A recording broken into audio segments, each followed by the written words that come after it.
Do you have a movie for me to fix this week? Oh, man. So this one was kind of hard for me. And you could tell because I got so many ideas. I went, pardon, I went in 3 different veins. I just kept falling in these different holes of which ones I wanted you to fix. But I think I landed because I love the idea of fixing the Alamo, but I don't know if it's popular enough. People remember the Alamo. And Sure, just asking, do you remember the Alamo? What's the Alamo? The Alamo. The draft house? No, that's the video house. That's the draft house. No, the Alamo, like in Texas. Yeah, the original one. Yeah, the first one. Not the first one. The remake of the first one. No, the draft house. The first draft house. No, not the first draft house because the draft house is the one in Winchester. I'm talking about the Alamo in Texas. Like the building from Pee Wee Herman. Yes, the building from Pee Wee Herman. Yes, in San Antonio. You mean the one that? You mean the one that showed up in that movie? That thing where he pissed on it. It was Ozzy, I think his name was. Yes, that is in fact the Alamo. So there was a movie by one of your favorites, Mr. John Wayne, called The Alamo. That was pretty decent movie. It's a personal favorite of mine. I love that. Yes, it was a bit of a flop. Yes, it was a flop. Bit of a flop. And that's the funny part that you are now. So you're picking a classic. This is like the first real classic you picked. Well, I'm contemplating doing that one. Okay. Or the remake in 2004. The vehicle driven by Billy Bob Thornton. Dennis Quaid was also in it or something. Yes, and lost $126 million. So first of all, it was going to, because nobody knows what the Alamo is anymore. Unless you're from Texas. And I guarantee you, if we show up to Texas and just ask anybody under 25, do you know what the Alamo is? And be like, yeah, it's some building over here, if you're close enough. If you're outside of a knowing, like just knowing it as a landmark near you, nobody's going to remember. I have no idea what you're talking about. Like the draft house, they're going to do exactly what I did. And I like how Dan, maybe your class knows, Dan, because you're a good teacher. But guess what? Not everyone has good teachers. True. It's the reason Texas is a state. Heavy quotes there. Yeah. I get it. I'm not saying that we shouldn't remember. It's an important story in American history, let alone in just telling tale of, to inspire football teams. Like it is a gigantic, memorable thing to happen. My problem is we have a world today where nobody listens. Nobody wants to learn. They have all the information at their fingertips. And I guarantee there are people, and I guarantee it's the majority, let's just say in this country alone, who believe the sun revolves around the earth. I'm not kidding. I bet you if you go and you just ask random people, Copernicus was a liar. That's how it's going to turn out. It's going to be a problem. I remember what Alamo was, but that's because I watched King of the Hill and remember Ozzy. There you go. Also a testing ground for Confederate generals, which is an interesting parallel to me anyway. Yes, it was, because that's where Robert E. Lee made his name out there. Like Robert? A.P. Hill did. Who else? Winifred Scott was the general in charge, general in command at that time. Yeah, wildness. Well, wildness. Generally speaking... Well, oh man, my joke bombed on that. I mean, you didn't finish it. I believed in you, man. You can try it again. That was where I was going to go. And then I was just going to be like, go into the next. I was going to segue bad again. Yeah. Like, generally speaking, I think we should talk about this Alamo. You still did a terrible segue, though. So that's great. Thanks. So you want to do which Alamo? Okay, the Billy Bob Thornton one tried so hard. Yeah. To be, to be a more up-to-date version of what John Sway's. Yep, go ahead. There it is. That's exactly what it was. I'm gonna fix it. So, which one you want? Either Alamo or Texas Rangers. I can fix Texas Rangers, no problem. I'm going Texas Rangers. Let's do Texas Rangers, buddy. Because I'll touch on the Alamo too, just to kind of, so I'm not avoiding it. But I will say this: the original Alamo, for what it was and what it was in the time, I think worked perfectly. Fair. If you remade it just like it was, it would be terrible and way too chaotic. But and because the remake that came up, I just thought it didn't have the same heart the original did. It wasn't a bad movie, and like a lot of people complain about Davy Crockett not going down in battle like he did in the original. Right. But it actually, like, the lore is that he was caught and he charged when they tried to get him to surrender. Mm-hmm. So I kind of like that they added that at the end for there to say that's who Davy Crockett was. But Billy Bob Thornton is Davy Crockett? Not so much. He fought a bear when he was 3. I mean, come on. Billy Bob pretty amazing. He was pretty amazing. And it's unfortunate that they never pulled out a song, man. I'm always waiting to hear Davy Crockett, King of the Wild Frontier. That's a Disney property. I know, and I loved that Joker so much. That was one of my all-time favorites growing up. Oh, yeah. Dude, me too. I still have the raccoon skin cap somewhere. You got to, man. The raccoon skin cap is amazing. So, I'm not going to fix the Alamo tonight. Nope. I don't want you to fix it. Not enough people watched it in the first place. And quite frankly, I don't want people to go watch it. Save your time. Really? I really dislike that movie, dude. Even the original? No, the original's fine. The original was good for viewing. And in fact, I think I've watched it multiple times. It's one of my dad's tops. So it was good. Nice. It's not great, but, when it comes to him, I want El Dorado and Rio Bravo. I basically want the same movie with different kid actors. He made it another time. He made it 3 times. Howard Hawks made that movie 3 times. Rio Bravo with Dean Martin and Ricky Nelson. Yep. El Dorado with James Caan as the young one there, and Robert Mitchum. And then switching it around, he made Rio Lobo. And that had one of his kids in it, and I forgot who the other one was. It was nothing huge, but it was Howard Hawks. All 3 times. Wow. John Wayne played the same character every time. Well, I mean, when you got a decent enough story. I want Mick to fix Troll 2. I will, but I'm going to go not tonight. So you got to tune in another night when Casey. I don't know. Troll 2 was pretty strong for me. I don't know if it needs much fixing. I'm on the text. Oh, God. Yeah. You know what? Here's how you fix Troll 2. Okay. Stop right there. You just leave in all the innuendos. Yeah. So like when he's fixing his belt and you're like, oh my God, he's going to crack this kid in the mouth. Yeah. And then he's like, I got to tighten my belt. And then when the kid pisses on it, you just kind of like wail on it. He's pissing on everybody. There's green showers everywhere. Good Lord. You got to make it weird, man. Embrace the absurdity. Just go further.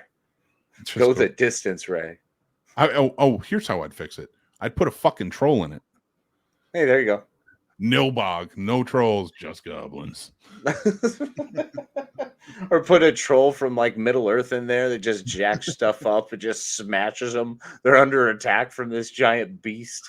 That would be awesome. I'm seeing it now. No bog. There's no trolls, just goblins. Just your friendly neighborhood goblins. I'm making a meme tomorrow. Do it. Yes. Oh my God. So we're going with Texas Rangers, which was a vehicle straight to video starring James Van Der Beek, not Rachel Dillman, Lee Cook, Ashton Kutcher, Usher. Let me see if I can remember. Ashton Kutcher, Usher was in it. James Caan, no, the Kid Caan. What is his name? Scott Caan. I was gonna say Sam Caan. And I think that. Well, I mean, then you had the dude from. Was he Will and Grace? Oh no, it wasn't Will and Grace. It was No, you have Dylan McDermott. Dylan McDermott. And who else was in it? Who played the bad? Oh, Alfred Molina played the bad guy. Yes. And good grab. And who's that? Was it Robert Patrick? Negative. Oh, who was it then? The older guy who kind of. Oh, it is. No, Robert Patrick is there. I'm sorry. Okay, cool. Yep, Sergeant John Armstrong. Yes, sir. Any other stars that I missed? Yes, 2 big ones. Who? You got Viper of Top Gun. Which one was Viper? Tom Skerritt. Oh, that's right, Tom Skerritt. Wasn't. And then that's the older dude I was thinking of. And then I'm Gonna Love You Forever and Ever, Amen. In one of his few but prolific performances. What? Randy Travis. Oh my God! Yeah, no. Oh my God! Randy Travis was in it. He was in my favorite movie of all time. Which one is that? Black Dog. Oh yeah, fantastic one. That Patrick Swayze masterpiece.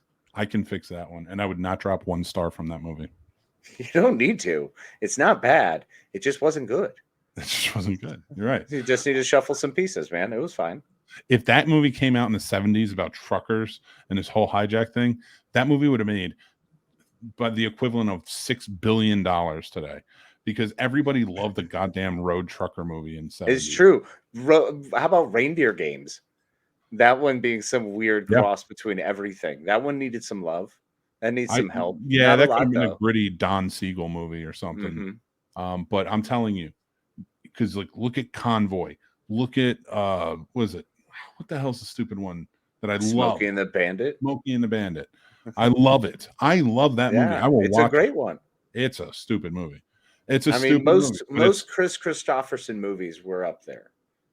Convoy is an even stupider movie. When friggin' Ernest not Ernest Hemingway. What the hell am I thinking of Ernest? Wow. All right. For whom the bell tolls kick in there real quick. What? Oh my God. Who starred in Marty? I'm all over the place. Ernest Borgnine. Yeah, no, I was right on Ernest. But, all right, Ernest Borgnine. But you went Hemingway, which is I went Hemingway. I was almost said Hemingway too. In fact, I realized that if I didn't say why did I go Hemingway with it, nobody would have ever known who I was thinking of. But Ernest Borgnine plays like the sheriff that's hunting this trucker down. Yes. And like it becomes this whole thing. And like at the end, he's like firing at him with like a machine. Like a 50 cal. I don't know if 50 cals were around back then, but it was like the equivalent of the 70s. And no, it was a Gatling gun. That's what it was. The Gatling gun, man. You got to bet it was always the Gatling gun. Because like the National Guard brought it, and he's just like, and the National Guard brought a Gatling gun to a highway, Casey.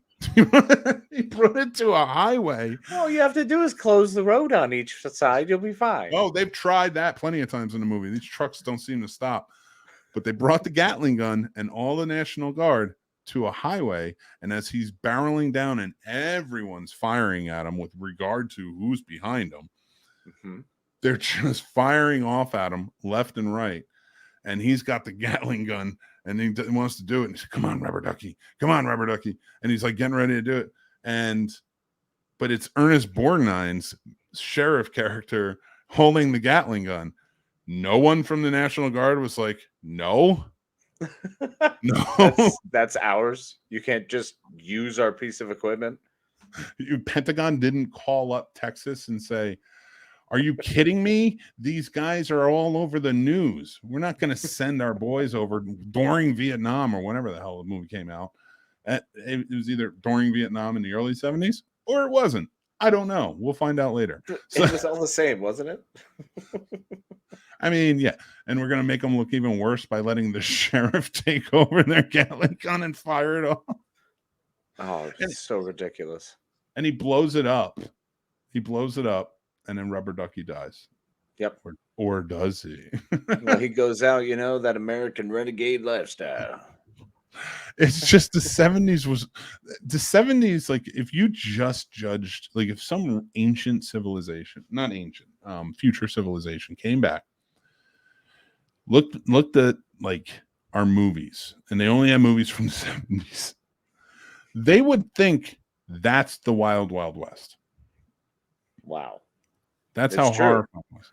That's what it was, though. You're absolutely right. Yeah.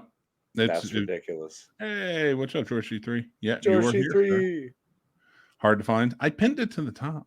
Hi, everybody. And so yes, we're discussing Texas Rangers, which let me read off the blurb real quick. Now that we've gotten the stars listed. It is a ragtag group of youngsters band together after the American Civil War to form the Texas Rangers, a group charged with the dangerous, ruthless duty of cleaning up the West. Now, this came out in 2001, hour and a half long, PG-13. And it was essentially all the teen heartthrobs of Varsity Blues taken still in Texas. And while they're there, they're like, hey, want to shoot a Western? Was Sean William Scott in this too? I was pretty sure he was. I didn't see him on the cast, but I'm pretty darn sure he was in it too. So am I. I could have swore. So let me ask you this. If this is the Texas Rangers, where the hell is Bass Reeves? There's no mention of him. No. Right? None. Well, wasn't Usher kind of supposed to be him? No. No. If it was, that is I cannot wait. Tyler Sheridan's doing a TV show about Bass Reeves. And now, if nobody knows, I can't wait to see that. That is going to be awesome. If everybody doesn't know their history or hasn't checked out the Watchmen TV series, there's a very famous character in pop culture and movie history called the Lone Ranger. And he started out in radio, I believe, and he was also comic books. He was very popular superhero type character with his cohort, kind of like my Madman, Tonto at his side. And they would go out, and he was a Texas Ranger, masked Texas Ranger that would save the day. Now that Texas Ranger was based on a very real human being. That very white man on a horse in a mask was very real, but in the form of a black man named Bass Reeves, who was like one of the most famous lawmen back in the day, and his arrest record was almost unspoken for. He's like a hero to many cops everywhere, and most people don't know it. They just know the Lone Ranger. So, and he used his bat to speak and do most of his work. The famous bat of Bass Reeves. Yeah, man. Oh, yes, you're right. All right, I'm sorry. Well, I'm not. He was trying to not kill, and I get it. It was the West, and it was really hard to not kill because everyone was easy to fucking kill. If you think about it, everyone could get killed from anything. You could get nicked. It could get infected because you live around poo at a farm, and all of a sudden, hey, you're dead. Like, oh no, your arm's gone. Like, how are you going to eat? No idea now. Can't work. You know what I'm saying? They literally made a movie about it. Yeah, exactly. So a funny one. You got to be careful about that. So no one wants to actually get shot and die. So someone just hit you in the face with a bat. It's a way better option. Yeah, I agree. And you know what? He was the hero of the West, so they're going to make a TV series about him. Now, back to Texas Rangers. This is going to be the longest Did He Fix It in a long time. So, by the way, we're mixing up cast from American Outlaws and Texas Rangers. So American Outlaws is the one that has... Oh, yeah. Oh, is he in that one? I remember that one. Yes. Sean William Scott is in that one. Terrible movie. It's terrible Scott movie. Conn. Oh, it's terrible. Nope. Do you remember in American Outlaws who plays Jesse James? That's Colin Farrell, isn't it? Yeah. Yeah, man. Dude, I actually like that movie. I know you do. We've talked about it. I enjoy it too. It's a fun movie, but it's a bad movie. there are a lot of bad movies that really are my comfort zone. Yeah. That is one of them. We've talked about it. Major League 3, Back to the Minors is my favorite one in the series. Mm-hmm. And I love all of them, but that's my favorite. Scott Bakula, baby. You know, so like I do have a series of I love it. Have you ever seen it? What, Back to the Minors? Yeah. Of course. Dude, it was one of those days where I couldn't grab the remote and I was hungover and I was just stuck and I was like, well, at least the TV's on. Where you do that for 4 hours. Dude, it's so good. I love it. All right, so back to Texas Ranger. I keep getting off of it for every other movie. You do. By the way, hi, Kathleen. Hi, Kathleen. So here we go. I'm gonna fix So many Texas people Rangers. here. We love you guys. How do you fix Texas Rangers? That movie is so dull and boring, right? You have all of these flashy stars coming off of Varsity Blues. I don't know how this movie wasn't in theaters. It's almost an astonishing feat that it did not make box office, because I remember when it came out, I was working at Hollywood Video at the time, and it popped up, and it's like, this has like every mega television star right now is in this movie. How did this not, like, Varsity Blues had just come out, all this? So like, how did you not make it? How is it? This was supposed to be one of those big hits. I mean, you had all the sexy stars from all the sexy movies who had multiple movies that year too. And this was one that just fell dead. And it sucks too, because you have Dylan McDermott. You got one of the young guns, man. Yes. You got Dirty Steve. You do. And that's the thing. Like, you have the formula there. How do you fix Texas Rangers? This may feel like a cop-out, but you make it a reverse side of Young Guns 2. Okay. You almost tell it from the Pat Garrett point of view, right? But not with Pat Garrett, not that story, but like, so now you are just following them, and basically they're chasing down Billy the Kid in the Alfred Molina character. You make it more fun that way. Okay. You can even have them like where they were playful, and the criminals were playful, like Billy and his crew. You can have the cops be almost that way, or Texas Rangers that way. And as they're forming, they're young, they're kind of out there, they're trying to do it, they're wild, and it's the guys that kind of have to rein them in. These older guys who are maybe coming out of the war or whatever, and they're a little more gruff. They just need to make some money. They got a lot of things haunting them, and they're trying to rein these guys in because they want this Texas Rangers unit that's just getting started with all of these like crazy people who probably, most of which have never been lawmen before because they're young men. You turn it into a lot of them just like you said, fresh out of the war, privates, corporals, sergeants, nowhere else to go. So they form up this gang with badges. Yeah. I would even go as far to say as the older, gruffer ones were Confederates. Right? Truth. So make them. I think Thomas Garrett played that. Yeah. Make them Confederate officers. I know a lot of people didn't want to write that in because it's like, if you make them Confederate, they're automatically bad guys. But this is almost like a redemption story. They saw a lot of horrors of what was going on, and when they got pulled into the war, that when they got out, it wasn't an ideology war fought for them. It was a means to an end, like to join the military and be a part of it. And then they realized that when they start this Texas Ranger, they go back to Texas, and this is starting up by the governor. And they are soldiers who now come back disgraced, and they want to fix it by making this a real thing, something that will be honorable to do and bring them redemption. They get the kids together, right? And who is the bad guy? It's, keep it Alfred Molina. He's great, but you turn that character into maybe a Union soldier who hates these guys and is picking off his young cadets or whatever you want, or deputies for whatever reason. You don't think they went too far with the original bad guys being like just kind of, what they were, Mexican army, Mexican regulars, or were they some sort of bandits? No, they were bandits. That's right. I think they were bandits. They were murderers. Yeah. Alfred. Yeah, they were definitely murderers. They were, because he murdered James Vanderbeek's father. Oh, they did the train thing, right? Was that the not American Outlaws? Yes, this is the one where the train was being stolen by Alfred Molina. Okay, word.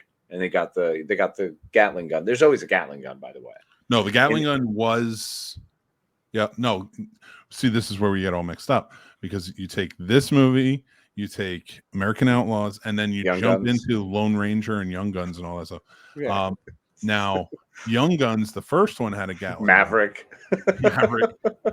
Everything had Gatling guns. I love it. The non-depressing Westerns, as I like to call them. Yeah, exactly. The fun ones, not the weird ones like Paladin, where there's always a lesson about being long in the saddle and living alone, and only with a rifle by your side are you ever at home.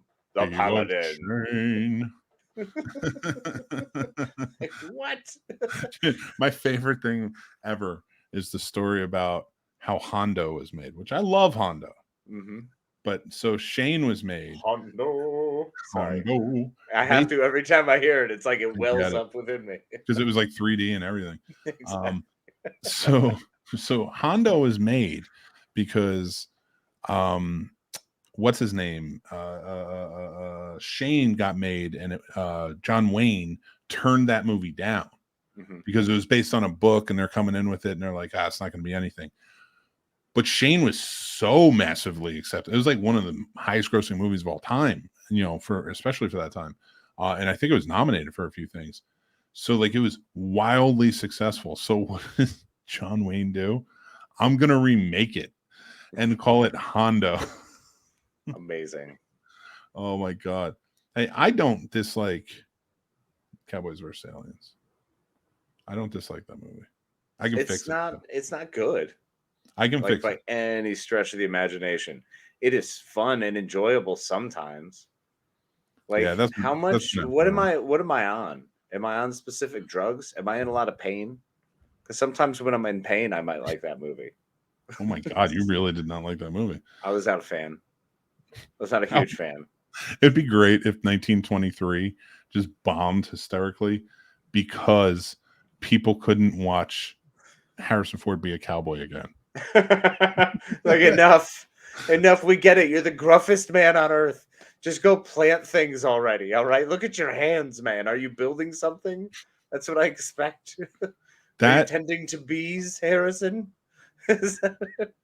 Dude, you got to watch Shrinking, man. I'm telling you, because that is exactly who Harrison Ford has to be. Oh, absolutely. He's out there just like, hold on, honey, I've got to get to the hawk. He's like, just holds his hand out and a golden eagle lands or something ridiculous.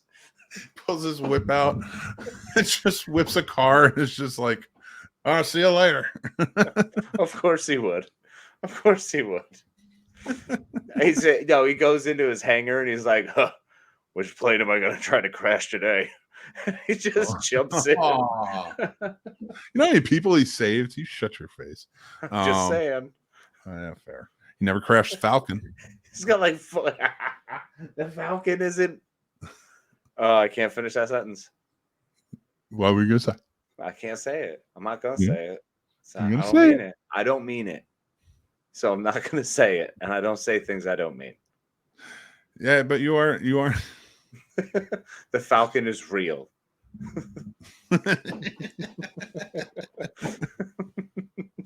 All those plane crashes weren't. No, those were all figments. That's all media, man. That's all that messed up media. You're Mandela affecting, man. You don't believe in it. You're messing with me, man. I remember the Kessel Run, bro. Took 12 parsecs. I witnessed it. Did you like when in Solo when they did that? I was fine with it. I saw what they were going for, and it was like, okay. I just didn't need it. I'm like, I always loved the lore. I prefer the lore. They didn't have to do that. They didn't have to tie that in. You know what I'm saying? He could have had the Falcon for a minute, and then they could have done the Kessel Run, and we never knew about it. You know what I'm saying? That could have been a story that could have been later on. We don't have to jump that fast. He doesn't have to grow that grizzled that quick because he's too pretty in Solo. So it's going to take him a while to get all Harrison Forded up. Yeah. Not that he was an unpretty man in the first one. Yeah, but he was like 40. You're not wrong. So what do you call it? The hell was I going to say? Calista how do we fix? Okay, how do we fix? No, I was not going to say that. How do we fix Solo? You make it. You completely scrub that whole story, right? Okay. All of it can be done, and you make it a story about them and what happened with Jabba. See, I don't want that. I don't want that much of a lead up to the very end of it. I want where they gave that story. I don't want the Kessel Run tie-in, but if they could do something that does tie in with, having to escape together, they just don't have to call it the Kessel Run. And then don't involve the side story of, you know, this, he's always a good guy and he's going to give away the stuff from the Black Sun. Like, he's always on the run. I don't know. That wasn't his story. That's not really how I felt it would have played out. But that's also me having 25 years plus of thinking of creating story in my mind for Han Solo, you know, so that's not fair. That's very fair. Not fair, but I agree with you that it's what you're saying is fair. Your point is fair. Thank you, sir. So yeah, all right. So here we go. I've already fixed Texas Rangers. I think that's diamond. That's gold right there. Let's remake it with all the CW stars of Riverdale and Winchesters and all that other shit. Yes. Jazz. You know, All American, great show. You know what? Actually, do Texas Rangers, but do it all with the entire cast of everyone from the Archieville, the Archieverse. So like everybody from, right? So get all the Sabrina characters, Riverdale characters, just get them all. Hey, I'm down with it. Just make it weird. Yeah, real weird, kooky. Tim Burton it up.